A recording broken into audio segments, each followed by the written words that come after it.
I kind of wanted to talk about just strategy this offseason because I think it's unique where you're just seeing a ton of great talent in free agency that are all like looking to not sign short-term deals to get into next year's free agency. So like if I were the Niners, I would kind of maximize that versus focusing so much on the draft.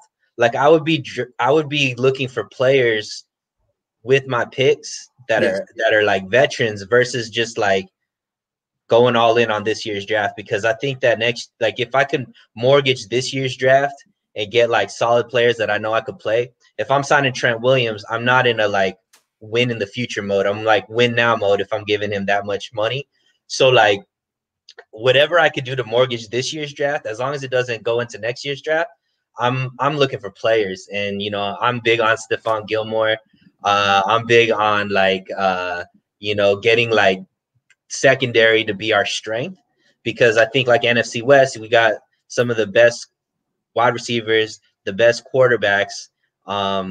We got to be able to have not just depend on our defensive line to get to the quarterback. We got to be able to have like those coverage sacks like other teams with strong defense, strong DBs and stuff like that as well. I'm with you. Here's the thing though.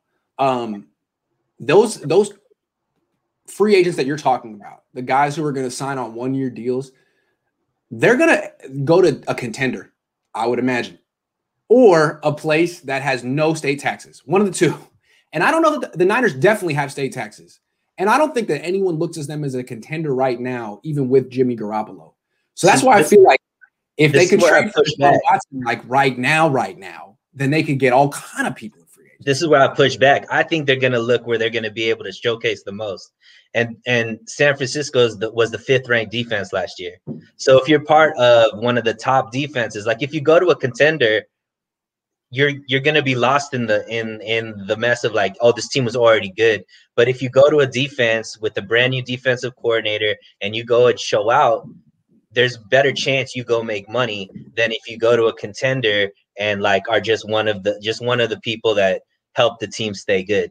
That's how I see it. One way or another, they need to be aggressive in free agency. They can't be like, well, we're not going to get them, so we're not going to try. No, you need to be working those phones, because this is the year. I really feel like if it's not the Niners, some team is going to put together a free agent super team that's only going to be existing for 1 year because of this lowered cap.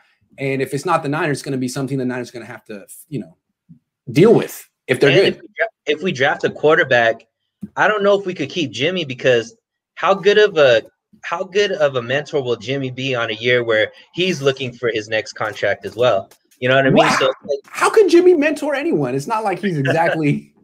Well, if anybody, he should, but I guess he came from Tom Brady, who didn't want to mentor him. So maybe it's like Jimmy's not a cerebral quarterback. He's not. He doesn't have much to offer. Like the mentor would be Nick Mullins, and he's not even under contract. So.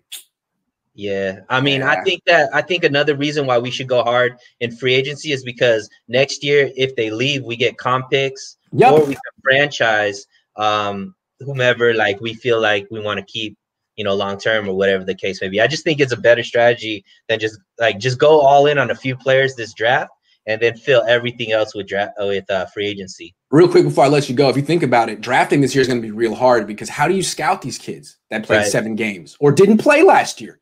You have a better bet getting it right with free agents. Sunil, thanks for coming on. We're going to talk this week. Yes, sir.